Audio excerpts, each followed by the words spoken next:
Hello friends, मैं गौरव और हाल ही में पाकिस्तान के फॉरेन मिनिस्टर ने हमारे प्रधानमंत्री पर यह आरोप लगाया कि उसामा तो मर गया मगर गुजरात दंगों का गुनहगार आज भी भारत का प्रधानमंत्री है। Osama bin Laden is dead, but the butcher of Gujarat lives, and he is the Prime Minister of India. मगर पाकिस्तान के ऐसे जहरीले बयानों के पीछे की वजह मोदी जी का कोई स्पीच बिल्कुल नहीं है। इसके पीछे की असली वजह है minister of external affairs S Jaishankar. इस इंडियन मिनिस्टर ने लिटरली पाकिस्तान का टेररिज्म और चाइना पाकिस्तान का नेक्सस सब कुछ यूएनएससी में एक्सपोज कर दिया। Nor can hosting Osama bin Laden and attacking a neighboring parliament serve as credentials to sermonize before this council. So ये जवाबों का सिलसिला स्टार्ट हुआ यूएनएससी की एक एंटी टेररिज्म मीटिंग में, जिसमें 26/11 मुंबई अटैक्स के इंडियन सर्वाइवर्स अपना दर्दनाक एक्सपीरियंस सबके साथ शेयर कर रहे थे। आयरॉनिकली इस मीटिंग का हिस्सा पाकिस्तान भी था, जिसके एक रिपोर्टर ने तो हमारे फॉरेन मिनिस्टर एस जयशंकर से डायरेक्ट क्वेश्चन भी किया कि टेररिज्म का सवाल तो उन्हें पाकिस्तान के मिनिस्टर को पूछना चाहिए,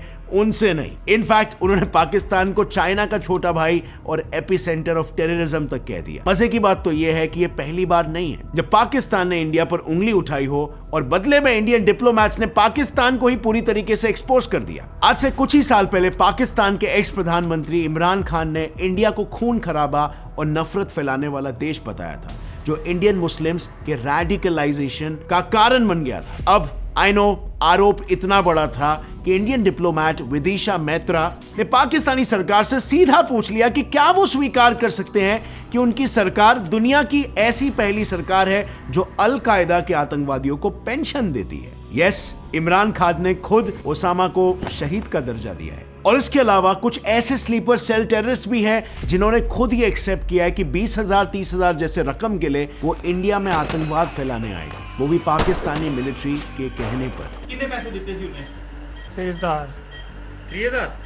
इनफैक्ट टेररिज्म ही नहीं, इंडिया ने स्टैट्स के साथ ये प्रूफ कर दिया कि पाकिस्तान में हिंदू ही नहीं बल्कि मुस्लिम माइनॉरिटी के साथ भी इतना अन्याय होता है कि उनकी संख्या 23% से 3% हो गई है। This is a country that has shrunk the size of its minority community from 23% in 1947 to 3% today. But interestingly, इस पूरे वर्बल वॉर में एक लोकेशन बिल्कुल कॉमन है और वो है UNSC. But here comes the question, why is UNSC so important? Well, member states को मिली पावर की वजह से। सो यूएनएससी इकलौता ऐसा इंटरनेशनल फोरम है जहां पर पास हुआ रेजोल्यूशन सभी 193 मेंबर देशों को लीगली मानना ही पड़ता है। इस यूएनएससी में इन 5 परमानेंट मेंबर्स के अलावा 10 नॉन परमानेंट मेंबर्स भी होते हैं। सो किसी भी रेजोल्यूशन को पास करने के लिए टोटल 9 वोट्स की जरूरत पड़ती है। पर इंटरेस्टिंगली, अगर 5 में से एक भी परमानेंट मेंबर वीटो कर दे यानी अगेंस्ट में वोट कर दे तो वो रेजोल्यूशन पास नहीं हो सकता। Such is the power of permanent members in UNSC. और हाँ फ्रेंड्स, ये वीटो पावर को 1 या 2 या 3 बार यूज नहीं हुआ है, बल्कि हर परमानेंट मेंबर ने कई बार इसे यूज किया है। और ये वोट का काफी असर हमारी ग्लोबल इकोनॉमी पर पड़ता है। As we all know, UNSC responsible है इंटरनेशनल पीस और सिक्योरिटी मेंटेन करने के लिए। अब इन डिस्कशंस में क्या होता है और ये कैसे इंडिया पर इंपैक्ट करते हैं, इसके बारे में तो मैं आपको बताऊंगा ही, जिससे आप भी इन्फॉर्म रह सको हर सिचुएशन में, वो भी घर बैठे बैठे। और फिर चाहे आप बिजनेस चलाते हो, जॉब करते हो या स्टूडेंट हो, इस फास्ट पेस्ड वर्ल्ड में इन्फॉर्म रहना इंपॉर्टेंट है।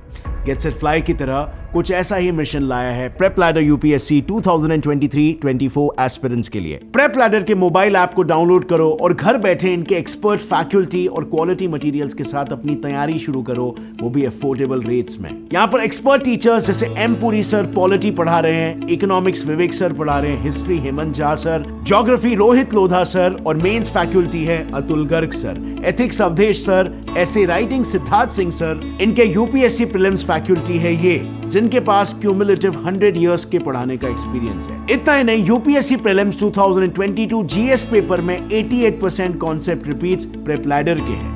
मतलब यूपीएससी की तैयारी के लिए पढ़ो उतना चाहिए जितना प्रेप लैडर के साथ। इसके अलावा आपको ये सारा एक्स्ट्रा कंटेंट मिलेगा फॉर फ्री। और अगर आप आज ही ऐप को डाउनलोड करते हो तो आपको मिलेगा 7 डेज के लिए ज्योग्राफी सब्जेक्ट का फुल एक्सेस, वो भी बिल्कुल फ्री में।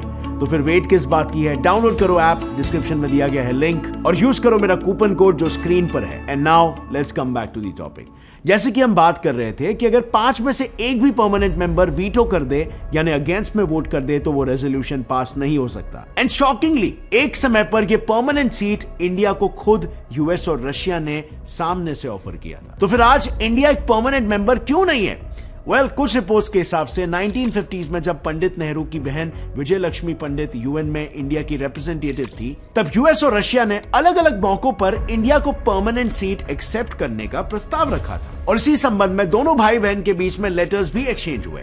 पर चाइना को यह एक्सेप्टेबल बिल्कुल भी नहीं था कि इंडिया को एक परमानेंट सीट मिले। तो चाइना के गुड बुक्स में रहना उस वक्त के इंडियन सरकार को ज्यादा फायदेमंद लगा और उन्होंने अपनी सीट चाइना को देने का फैसला कर दिया। उस वक्त जो लेटर्स एक्सचेंज हुए थे ना, उसमें नेहरू ने यह साफ साफ कहा था कि इंडिया डिजर्व तो करता है ये सीट, पर चाइना के कॉस्ट में बिल्कुल नहीं। बट आज की तारीख में सभी जानते हैं ये कॉस्ट चुकाना इंडिया को काफी भारी पड़ गया, क्योंकि ग्रैटिट्यूड तो दूर की बात, अगले ही दशक में चाइना ने इंडिया को अटैक कर दिया और अक्साई चीन वाला पूरा का पूरा इलाका अपने काबू में ले लिया। इनफैक्ट जो परमानेंट सीट और वीटो पावर इंडिया ने चाइना को दिया, उसका इस्तेमाल वो आज तक इंडिया के अगेंस्ट ही कर रहा है। जैसे कि रिसेंटली इंडिया ने जब चौथी बार प्रपोजल रखा हफीज सईद के दामाद अब्दुल रहमान मक्की को यूएनएससी की ऑफिशियल टेररिस्ट लिस्ट में शामिल करने के लिए, तो चाइना ने अपना वीटो यूज करके इस पर रोक लगा दिया। पर इंडियन डिप्लोमैट्स ने यहां पर भी तुरंत रिटेलिएट किया और चाइना को हिपोक्रेट तो कहा ही, पर साथ ही अपनी इस आदत को सुधारने के लिए भी बोल दिया। इनफैक्ट जब कभी भी इंडिया को परमानेंट सीट देने पर रेजोल्यूशन उठता है, तो 5 में से 4 परमानेंट मेंबर्स तो अपना सपोर्ट दिखा देते हैं, पर चाइना के वीटो की वजह से रेजोल्यूशन हर बार फेल हो जाता है। सभी परमानेंट मेंबर्स अपने फायदे के हिसाब से वर्ल्ड पॉलिटिक्स की रूख बदल देते हैं, सिर्फ और सिर्फ एक वीटो के दम पर। सो 1994 में रुवांडा की गवर्नमेंट अपने माइनॉरिटीज को खत्म करने के लिए जेनोसाइड कर रही थी, जिसमें 8 लाख लोग ऑलरेडी मारे जा चुके थे। पर जितनी भी बार यूएन मेंबर्स इसके अगेंस्ट एक्शन लेने के लिए रेजोल्यूशन पास करने की कोशिश करते, तो फ्रांस और यूएस उसे वीटो कर देता। इनफैक्ट इन दोनों देशों ने इंश्योर किया कि जेनोसाइड इस शब्द का कहीं भी किसी भी रेजोल्यूशन में जिक्र भी ना हो, और ये इसीलिए क्योंकि फ्रांस और रुवांडा की सरकार के बीच गहरी दोस्ती थी, जिसका इस्तेमाल करके फ्रांस बाकी अफ्रीकन देशों में अपना इन्फ्लुएंस बढ़ाना चाहता था। रही बात यूएस की, उसे रुवांडा के ह्यूमैनिटेरियन इंटरवेंशन और एड में पैसे नहीं खर्च करने थे। ऐसे एक और एक सिमिलर एग्जाम्पल है चाइना का। 2021 में म्यांमार में जो मिलिट्री कू हुआ था, उसको कंडेम करने के लिए यूएन ने एक रेजोल्यूशन पास करना चाहा, पर चाइना ने उसे ब्लॉक कर दिया। इसके पीछे चाइना की एक सोची समझी स्ट्रैटेजी थी, जिसके थ्रू वो अल्टीमेटली पूरे म्यांमार को अपने वेब में फंसाना चाहता था। तो इसीलिए सबसे पहले उसने मिलिट्री के इस टेकओवर को एक छोटा सा कैबिनेट रीशफल का नाम दे दिया, और इसके पीछे रीजन था पैसा। सो कू की वजह से यूएस ने म्यांमार पर सैंक्शंस लगा दिए थे। ऐसे में चाइना को अच्छे से पता था जब तक म्यांमार में मिलिट्री रहेगी, तब तक कोई देश म्यांमार के साथ ट्रेड नहीं करेगा। मतलब चाइना यहाँ पर आसानी से अपनी ट्रेड मोनोपोली को बना पाएगा, और एक देश जहाँ पर डेमोक्रेसी खत्म हो जाए और चाइना का मार्केट प्रेजेंस बढ़ने लग जाए, इससे बेहतर कॉम्बिनेशन चाइना के लिए क्या हो सकता है। और बस इसीलिए चाइना हर उस रेजोल्यूशन को वीटो कर देता है जो म्यांमार के सपोर्ट में हो। नाउ जिस फोरम पर इतने ऐतिहासिक और इंपॉर्टेंट मुद्दों पर रेजोल्यूशंस पास होते हो, वहां एक परमानेंट सीट होना किसी भी देश के लिए बहुत बड़ी डील है। इसीलिए इंडिया बाकी G4 देशों और L69 ग्रुप, मतलब सभी डेवलपिंग देशों को अपने साथ मिलकर यूएनएससी में परमानेंट सीट की मांग कर रहा है। Member states from Latin America, Africa, Asia, and small island developing states should have credible and continuing representation in the Security Council. Well, obviously, दुनिया सिर्फ इन 5 देशों की मर्जी के हिसाब से नहीं चल सकती। In fact you'll be shocked to know कि टोटल 193 मेंबर स्टेट्स में से 50 ऐसे देश हैं जिन्हें आज तक नॉन परमानेंट मेंबरशिप का मौका तक नहीं मिला है। सो क्लियरली यूएनएससी में रिफॉर्म्स होना एक अर्जेंट और इंपॉर्टेंट जियोपॉलिटिकल मुद्दा है। इनफैक्ट यूएन में भी अगर कोई मुद्दा उठता है तो ऑटोमेटिकली दुनिया भर की नजर में आ जाता है, और यही रीजन है कि हमारे डिप्लोमैट्स भी हर इंटरनेशनल फोरम पर अपना बेस्ट फुट फॉरवर्ड रखते हैं और कुछ ना कुछ हिस्टोरिक जरूर कह जाते हैं, जैसे कि ये entire union territories of Jammu and Kashmir and Ladakh were, are and will always be an integral and inalienable part of India. IFS Neha Dubey, जिन्होंने साफ साफ शब्दों में पाकिस्तान को जल्द से जल्द पीओके को खाली करने के लिए कह दिया है, जो उसने इलीगली हड़प रखा है। नेक्स्ट है डिप्लोमैट सईद अकबरुद्दीन, जिन्होंने एक ही लाइन में पाकिस्तानी जर्नलिस्ट के साथ पाकिस्तानी सरकार को भी मैसेज दे दिया कि बात करनी है तो पहले आतंकवाद को बंद करो। पर सबसे मजेदार है वो जवाब जो हमारे डिप्लोमैट्स बिना दिए दे देते हैं। कैसे?